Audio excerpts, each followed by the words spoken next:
yang baik tagai muklabe ngai keleu reung be nak pegah syurga tungku bam telah politik hanai silah syurga neraka na gara-gara tam politik nak neraka dum mamunyen neraka na syurga ka mungkin sitna urang je pakai merempot neraka mesti pakai dosa garang politik karena gebubuk yang harum urangnya pakai merempot fahla bang politik karena gebubut yang butoi dan buat yang dianjurkan.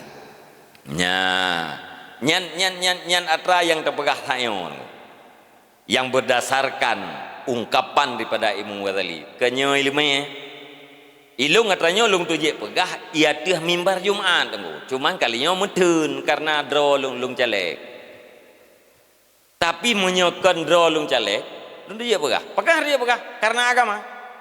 Hai asal kitab Ihya ayatnya. Ya, faddinu aslun agama itu adalah pondasi. Wa sultanu harisun sultan itu adalah penjaga. Sultan raja. Penjaga putra gejaga agama rakyat, gejaga akidah rakyat, gejaga ekonomi rakyat, gejaga nyawang rakyat. Gejaga kenyamanan rakyat. Lagi orang-orangnya pun terhenti tertahan jih mutun daripada bunuh membunuh kan karena aturan. Punya aturan hana